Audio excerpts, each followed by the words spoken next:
Welcome to iDream media. So BP చాలామంది ఈ సమస్యతో ఇబ్బంది పడుతూ ఉన్నారు. చిన్న వయసులోనే 20 ఇయర్స్ ఆఫ్ ఏజ్‌లోనే హై బీపీ అనేది ఇబ్బంది పెడుతుంది. అసలు ఎందుకు ఈ సమస్య ఇంతలా వస్తుంది? మరి బీపీకి టాబ్లెట్స్ వాడాల్సి వస్తే జీవితాంతం వాడాల్సిందా? వివరాలు తెలుసుకుందాం. ఈరోజు మనతో పాటు ఉన్నారు ప్రముఖ general physician doctor Prashanth Reddy గారు from Renova hospitals, Banjara Hills. Doctor గారు నమస్తే అండి.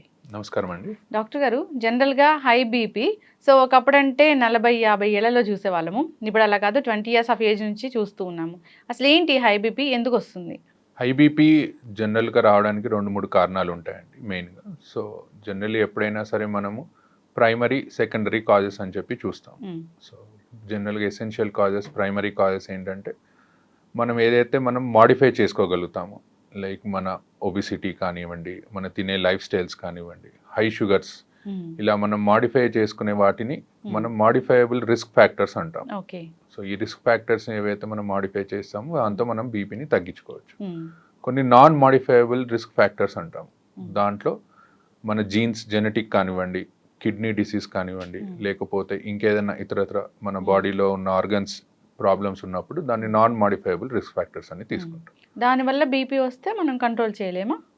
ఇప్పుడు మాడిఫైయబుల్ రిస్క్ ఫ్యాక్టర్స్ ని మనం రోజువారీ మన లైఫ్ స్టైల్ మాడిఫికేషన్స్ చేసుకుంటే, లైక్ కరెక్ట్ ఫుడ్ తినడము, తక్కువ షుగర్స్ తినడం, టైంకి తినడం లాంటివి చేసుకుంటే జనరల్గా ఏ ఏజ్లో అయినా మన బీపీని కంట్రోల్ చేసుకునే ఛాన్స్ ఉంటుంది.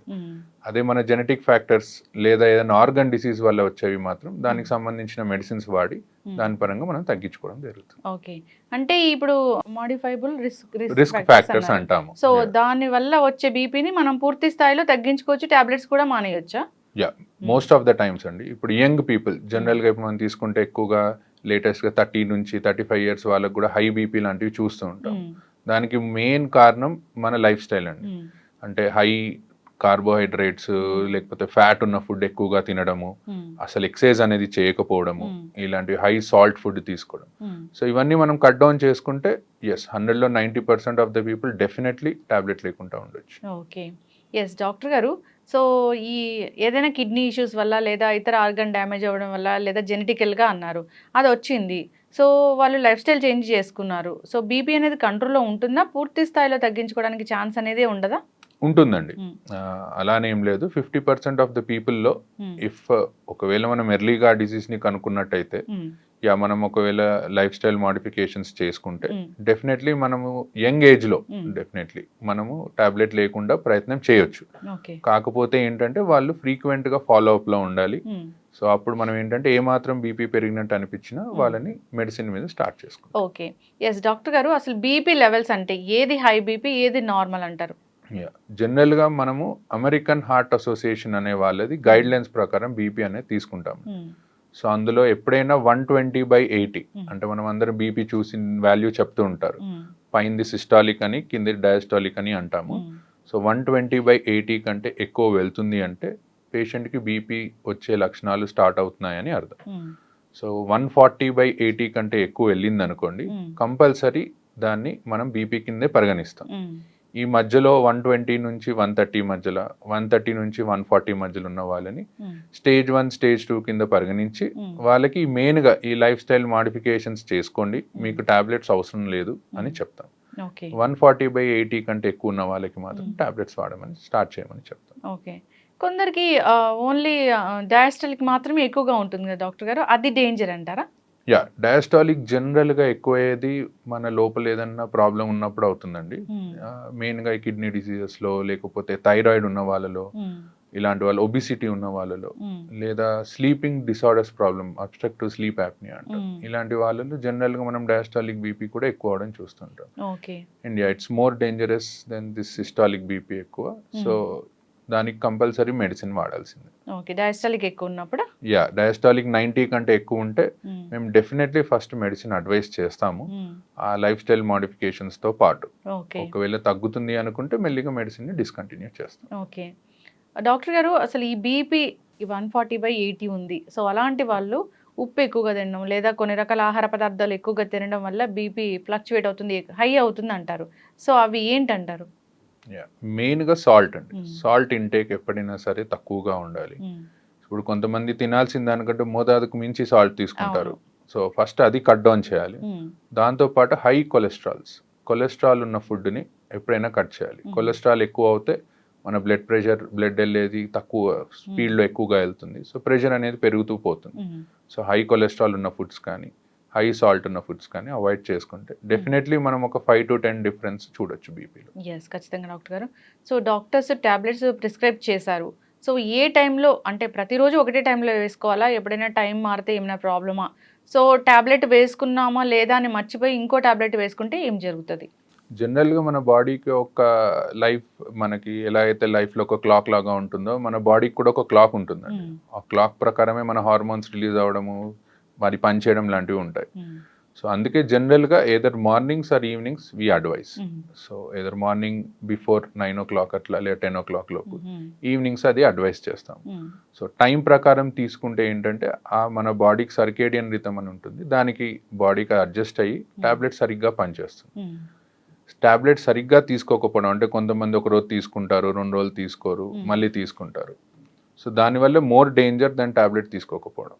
సో దానివల్ల ఏమవుతుందంటే బాడీకి పని చేయాలా పని చేయొద్దా అనే దాంట్లో పడిపోయి టాబ్లెట్ పనితనం ఇంకా తగ్గిపోతుంది. ఓకే, అంటే ఒక రోజు 2 రోజులు తీసుకోవడం మానేస్తే మళ్ళీ తర్వాత స్టార్ట్ చేస్తే అలా అంటే దాన్ని ఫ్రీక్వెంట్గా చేస్తారు. ఫ్రీక్వెంట్గా చేస్తే ఎప్పుడన్నా ఒకసారి అనేది అందరూ మర్చిపోతారు, that's okay. But maximum times మర్చిపోకుండా రోజు వేసుకోవడం is better option. Yes doctor గారు, ఫీవర్స్ వచ్చినప్పుడు నార్మల్గా డోలో అలాంటివి వేసుకుంటూ ఉంటారు. సో అది డాక్టర్ దగ్గరికి వెళ్ళే పని లేకుండా ఇంట్లో over the counter of medicine వాడుతూ ఉంటారు.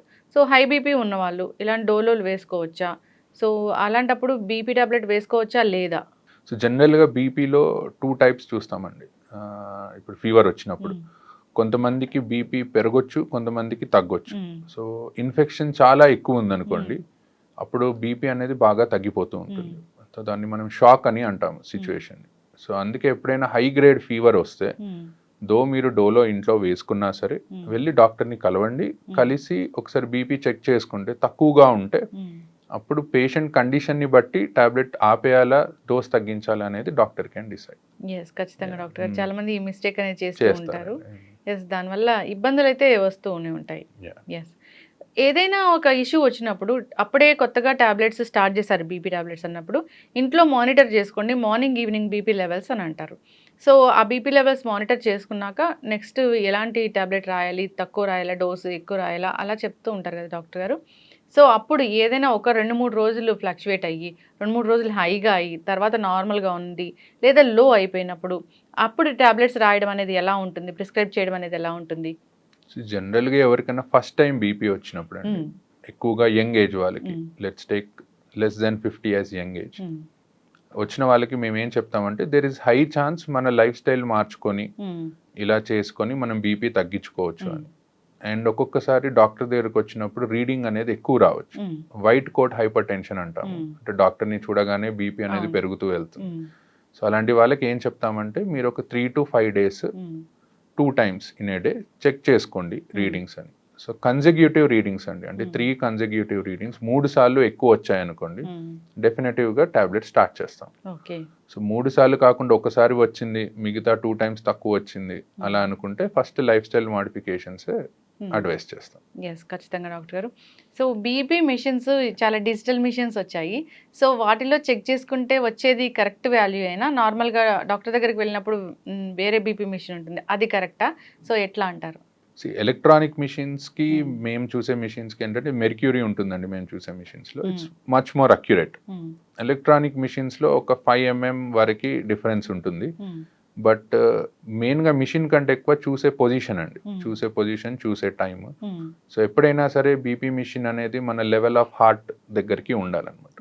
సో ఎవరన్నా కూర్చొని బీపీ చూసుకుంటున్నారు అనుకుంటే బీపీ మిషన్ ఒక టేబుల్ మీద పెట్టి మన హార్ట్ లెవెల్లో ఉండేటట్టు, పడుకున్నప్పుడు మన పక్కన హార్ట్ లెవెల్లో ఉండేటట్టు చూసుకోవాలి.